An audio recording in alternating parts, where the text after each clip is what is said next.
À 6h44, Europe 1 vous répond, Thomas Soto. Le texte a été modifié 37 fois, seuls 7 articles datent véritablement de la Libération. N'empêche, c'est bien l'ordonnance du 2 février 1945 qui régit la justice des mineurs en France. Bonjour Jean-Pierre Rosenzweig. Bonjour. Vous êtes magistrat honoraire et ancien président du tribunal pour enfants de Bobigny.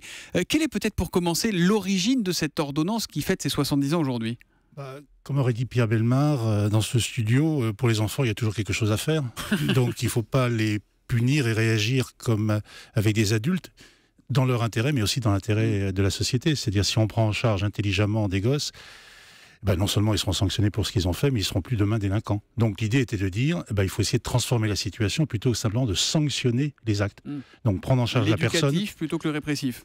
Oui, mais en langage plus direct, c'est prendre en charge la personne plutôt que de s'occuper du dossier, voilà. Et pas seulement du dossier. Ce qui veut dire qu'en 1912, parce que là sa maman est née en 1912, à l'ordonnance de 45, on a introduit deux choses, le travail social, l'éducatif, comme vous le dites, et le temps. Il faut prendre du temps pour transformer une situation. On ne peut pas transformer en 5 minutes, même à Lourdes. Le juge pour enfants n'y arrive pas en apposant les mains sur le front du gosse.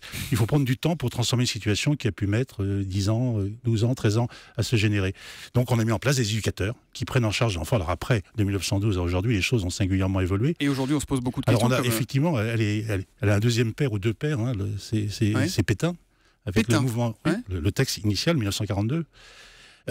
Sauf que De Gaulle est arrivé un petit peu plus tard, qu'il l'a modifié dans l'esprit de la Libération. Donc on a mis en place un texte spécifique, une justice spécifique. On ne traite pas les enfants comme les autres, donc il faut des juges spécialisés, la primauté de l'éducatif, ce qui ne veut pas dire qu'il n'y ait pas de répression, simplement s'il y a répression, la peine encourue est 2 fois moindre que celle encourue par un adulte. Voilà. Et on a mis en place une administration, l'éducation surveillée, à l'époque, qui est devenue la protection judiciaire de la jeunesse. Donc un texte, un juge, le juge des enfants, qui aujourd'hui est suppléé et par le procureur de la République, parce que vous le savez ou vous ne savez pas, mais 65% de la délinquance est gérée aujourd'hui par le procureur de la République et une administration. Alors, donc on a mis en place toute cette administration. Et beaucoup de travailleurs sociaux associatifs. Tous ces textes-là. Et il y a une question de Michael sur Europe1.fr qui revient pas mal chez nos auditeurs. La justice aujourd'hui est-elle laxiste avec les moins de 18 ans ? Je n'ai pas le sentiment qu'elle soit franchement laxiste. L'article de l'ordonnance de 45 dit que c'est exceptionnellement qu'il faut utiliser les peines. En vérité, 40% des mesures qui sont prises à l'égard des enfants sont des mesures répressives. Aujourd'hui, au moment où nous parlons, il y a 800 gosses qui sont en prison. Enfin, 800 jeunes de moins de 18 ans qui sont en prison, dont certains qui ont moins de 16 ans. Il y a 4000 à 5000 peines de prison ferme qui sont prononcées chaque année. Il y a 15 000 peines de prison avec sursis simple ou sursis mis à l'épreuve. Il y a 15 000 mesures de réparation qui sont prononcées. Bref, c'est pas toujours... Donc elle sait être ferme, cette justice pour enfants et pour mineurs. Écoutez, il y a encore pas très longtemps, le 1er septembre, sauf erreur de ma part, 2014, un jeune de 17 ans et 11 mois qui avait violé et tué, et d'évidence, il y avait problème, il y a aussi des problèmes psychiatriques, a été condamné à la réclusion criminelle à perpétuité. À partir de quel âge un enfant peut aller en prison ? 13 ans. Et à quel âge peut-il être condamné en justice ? 7-8 ans. À 7-8 ans, on peut être condamné en justice. Oui, ça, on le sait très peu. Condamné 7-8 ans et prison 13 ans. Condamné, alors il va être tenu pour responsable. On estime qu'il a le discernement, il sait distinguer le bien et le mal, et on va pouvoir dire tu es coupable. C'est-à-dire tu n'as pas seulement fait une petite bêtise, tu es coupable, tu auras un casier judiciaire d'ailleurs, et on va prendre des mesures qui au départ sont éducatives, et à partir de 13 ans, on rentre dans le champ des mesures répressives, entre guillemets, donc des peines. Donc on peut aller en prison à 13 ans. Et en détention provisoire aussi à 13 ans. Vous évoquez les enfants de 7-8 ans qui peuvent être condamnés en justice. On se souvient de cet enfant de 8 ans convoqué par la police niçoise la semaine dernière avec son père pour apologie d'actes de terrorisme. Qu'est-ce qu'il risque ? À mon avis, rien. Parce qu'on est au niveau, excusez-moi de parler crûment, mais je ne suis pas le seul à le dire, président du comité des experts de l'ONU le dit lui-même, on est dans le registre de la connerie d'enfant. Qu'est-ce qu'il sait, ce gamin ? D'ailleurs, même son père et d'autres l'ont dit. Quand il a vu les explosions, enfin les attentats, Charlie Hebdo, il ne savait même pas ce que c'était que le terrorisme, etc. Donc effectivement, on n'est pas dans le registre de la punition au sens de la sanction pénale, mais dans le registre de l'éducation. Il faut reprendre ce gamin parce qu'il n'a pas compris sa réaction, il n'a pas compris ce qu'a suscité. C'est plus de la pédagogie que de la justice qu'il faut faire. Donc la convocation au commissariat, à mon avis, s'impose moins qu'un accompagnement éducatif. Jean-Pierre Rosenzweig, aujourd'hui, Christiane Taubira va organiser un grand colloque. Elle voulait modifier la loi et cette ordonnance de 45, et notamment supprimer le tribunal correctionnel pour mineurs qui avait été instauré par Nicolas Sarkozy en 2012. On a une question de Nicolas sur Europe1.fr. Quelle est la différence entre le tribunal pour enfants et ce tribunal correctionnel pour mineurs ? On se le demande. Enfin bref, tout simplement, et derrière la plaisanterie, au lieu d'avoir un juge professionnel, le juge pour enfants, assisté de 2 assesseurs qui sont des citoyens nommés par le ministre de la Justice, il y a 3 magistrats professionnels, dont 2 peuvent ne pas être spécialisés. C'est tout l'enjeu de Nicolas Sarkozy.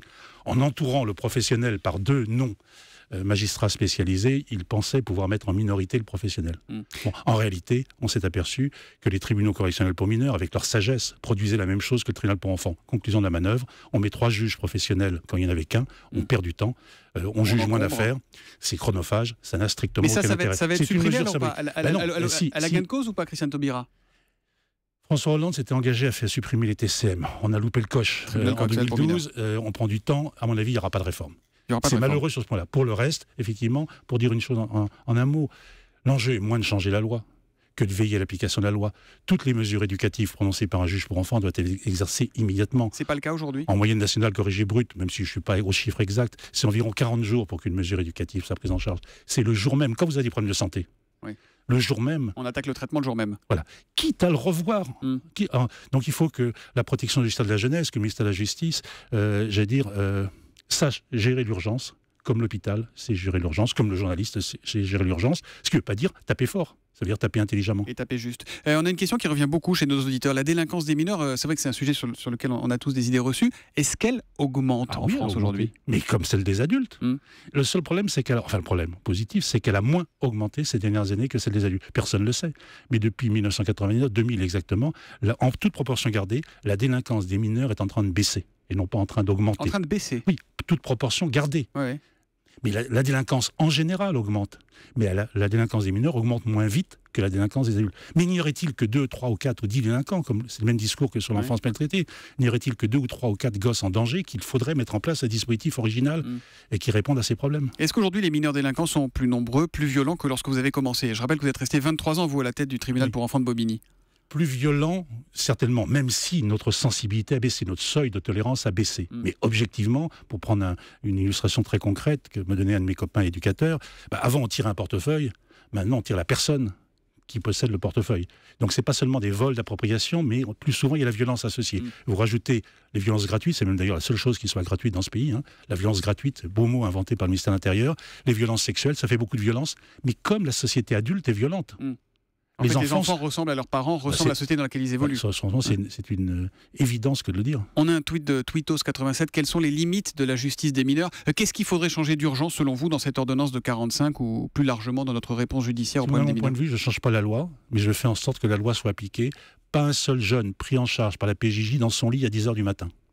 Ça serait une bonne mesure. En d'autres termes, tout jeune pris en charge par la protection du ministère de la Jeunesse, aidé par le secteur associatif, est réellement suivi, accompagné. Vous savez qu'un éducateur actuellement s'occupe de 25 jeunes. Comment voulez-vous faire croire à quelqu'un qu'un éducateur peut suivre à la même heure, au même instant, et s'occuper réellement de 25 gosses? C'est pas possible. Donc il faut... Problème de moyens d'abord. Non, c'est un problème de moyens, mais on n'arrivera pas à augmenter en quantité le nombre de postes, budget public, et même...